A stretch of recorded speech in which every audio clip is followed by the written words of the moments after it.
কিন্তু আফসোসের বিষয়, ইফতারের সময় আমাদের ঘরের মহিলারা রান্না করে ব্যস্ত থাকেন, পুরুষরা বাজারে থাকেন, আর যারাও বাড়িতে থাকি তারাও মোবাইল নিয়ে ব্যস্ত থাকি।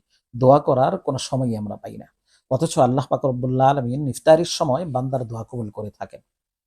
আসসালামু আলাইকুম রাহমাতুল্লাহি ওয়া বারাকাতুহু। রমজান মাসে এমন কিছু সময় আছে যে সময়গুলোতে দোয়া করলে আল্লাহ পাক রব্বুল আলামিন বান্দার দোয়া কবুল করে থাকেন। এক নাম্বার, সাহারির সময়। রমজান মাস ছাড়াও এই সময়টা খুবই মূল্যবান সময়। এই সময়টা তাহাজ্জুদের সময়। আল্লাহ পাক রব্বুল আলামিন তাহাজ্জুদের সময় নিজ শান অনুযায়ী দুনিয়ার আসমানে চলে আসেন আর ঘোষণা করতে থাকেন, কে আছো ক্ষমা প্রার্থনাকারী, আমার কাছে ক্ষমা চাও, আমি তাকে ক্ষমা করে দিব। কে আছো রিজিকের অভাবী, আমার কাছে রিজিক চাও, আমি তাকে রিজিক দিব। এভাবে ফজর পর্যন্ত ডাকতে থাকেন। সম্মানিত সুধী, যেহেতু রমজান মাসে আমাদের এই তাহাজ্জুদের সময় উঠতেই হয় সাহারি খাওয়ার জন্য, তাই আমরা একটু আগে উঠবো, উঠে 2-4 রাকাত নামাজ আদায় করব এবং আলাদা করে কিছু সময় দোয়া করব। কারণ এই সময়টাতে আল্লাহ পাক রব্বুল আলামিন বান্দার দোয়া কবুল করে থাকেন। 2 নাম্বার, ইফতারের সময়।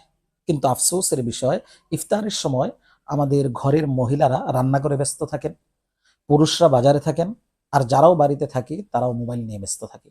দোয়া করার কোনো সময়ই আমরা পাই না। অথচ আল্লাহ পাক রব্বুল আলামিন ইফতারের সময় বান্দার দোয়া কবুল করে থাকেন। 3 নাম্বার, কোরআনুল কারীম খতম করার পরে। যেহেতু রমজান মাসে আমরা বেশি বেশি কোরআন তেলাওয়াত করি, তাই রমজান মাসে কোরআন খতম হবে। কোরআনুল কারীম খতম করার পর আমরা দোয়া করব, চাই সেটা নামাজ হোক, তারাবির নামাজ হোক, কিংবা অন্য সময় হোক। 4 নাম্বার, সারা দিনে দোয়ার জন্য আলাদা কিছু সময় বের করা এবং সেই সময় দোয়া করা। যেমনি ভাবে আমরা খাবারের জন্য সময় বের করি, যেমনি ভাবে আমরা জিকিরের জন্য সময় বের করি, তেমনি ভাবে আমরা দোয়ার জন্য কিছু সময় বের করব এবং সেই সময়টাকে শুধুমাত্র দোয়া করব। কারণ দোয়াও আলাদা একটি ইবাদত। আল্লাহ তাআলা বলেন, উদউনি ফাস্তাজিব লাকুম,